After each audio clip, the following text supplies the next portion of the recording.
유튜브 채널 야미야미를 신고할 수밖에 없었던 이유. PC는 정보 탭하단에 깃발 클릭 후 사용자 신고를 통해 항목 선택 후 신고. 모바일은 해당 영상 상단에 점 3개가 있는데 클릭 후 깃발 모양 신고 선택. 항목 선택 후 신고. 야미야미 채널에 이 영상이 올라왔다. 우선 이 영상이 올라오기 전 서산 돼지찌개 상황은 골목식당 긴급점검 특집에서 SNS 후기 반응이 좋지 않아 백종원 대표가 기습 방문해 사장님은 쓴소리를 듣고 작가랑 통화하면서 앞으로 개선되는 모습 보이겠다고 마무리가 되었다. 그런데 해당 방송 다음날 야미야미 채널에 서산 돼지찌개집 영상이 올라왔다. 영상 내용은 골목식당 출연 후회와 분노 표출, 제작진과 백종원을 겨냥한 험담을 하는 내용들이었다. 심지어 사장님은 자살하고 싶다는 말까지 나오면서 골목식당 방송에서 볼 수 없는 자극적인 내용이자 눈살 찌푸려지는 동시 골목식당 제작진과 백종원을 저격해버린 듯한 영상이 되고 말았다. 전날 본 방송과 비교해 전혀 오해를 풀 수 있는 내용도 아니며 엄청난 조회수만큼 사회적 이슈, 파장이 워낙 큰 영상이라 인터넷 기사로 많이 나왔었다. 그런데 뭔가 이상한 부분이 있다. 골목식당 방송에서 작가랑 통화하면서 앞으로 개선되는 모습 보이겠다는 사장님이 도란 유튜버를 통해 전혀 다른 입장을 내놓을 수 있을까? 야미야미 영상 보면 카메라 앵글 자체도 대놓고 찍혀 얼핏 보면 사장님에게 촬영 동의 후 찍은 걸로 보일 수 있다. 하지만 이 모든 건 야미야미의 동선에 의해 영상이 찍히고 편집된 부분이란 걸. 이 사건이 일어난 이후 서산 돼지찌개 집을 찾아갔는데 야미야미에 대한 여파가 큰지 사장님은 영상 몰래 찍힌 것에 대해 학을 떼고 손사래를 하면서 트라우마로 남으셨는지 야미야미 영상을 본 것에 대해 영상 촬영은 못했지만 직접 전해 들은 얘기를 고스란히 풀겠다. 지금부터 하는 얘기는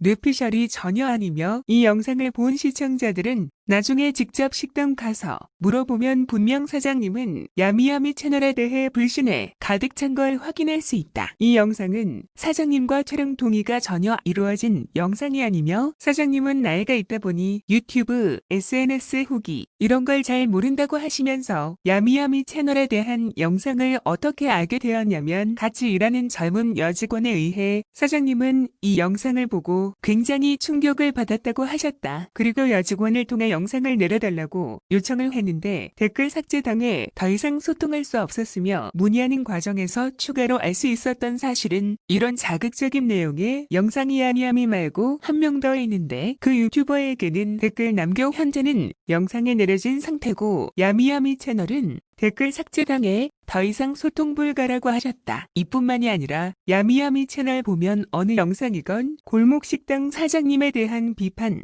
말고도 야미야미에 대한 비판도 있을 법도 한데 없는 이유가 이런 식으로 실시간 댓글 삭제다. 사장님 말로는 야미야미는 여자 2명으로 구성된 유튜버이며 그 중에 한 명은 배가 나온 임산부라고 밝히면서 그날 일을 얘기하시는데 처음에 여자 2명이 와서 음식 주문하고 식사를 했다고 함. 그런데 사장님은 그중 한 명이 임산부니 살갑게 대했다고 함. 그러면서 이런 저런 대화하면서 어느 순간부터 자꾸 이상하게 꼬치꼬치 캐묻고 질문을 유도하는 식으로 대화가 이어갔다고 했다. 그리고 한 명은 자꾸 유도 질문하고 한 명은 폰을 자꾸 이리저리 만지작 하다 보니 그게 영상을 찍히는 줄 전혀 인식을 못했다고 함. 여하튼 2명이서 한 명은 유도 질문 한 명은 몰래 촬영식으로 시선 분산한 걸로 추정됨. 사장님은 임산부라서 살갑게 대해줬더니 이런 영상 올라온 게 너무 붕괴와 굉장히 어이없어하며 피해 사실에 대해 CCTV를 돌려 야미야미에 대한 신상을 가게 앞에 붙여넣어야 하나? 라는 말도 하면서 현재 가게 앞에는 유튜버 촬영 금지로 박제된 상태다. 앞으로 2차, 3차 피해를 우려해 기존 골목식당 사장님들과 앞으로 출연 예정인 골목식당 사장님들께 해당 내용 공유할 예정. 야미야미 채널에 골목식당 공릉동 백반집도 그렇고 화면에는 가게만 나오고 소리는 몰래 녹취한 자극적인 내용의 소리가 나오는 영상들이 많음. 어쨌든 야미야미 때문에 서산 돼지찌개 집은 노트브 존으로 변경. 이로 인해 다른 착한 식당 리뷰, 유튜버들까지 피해와 사장님의 뒤통수 맞은 고통 호소로 신고할 수밖에 없었다.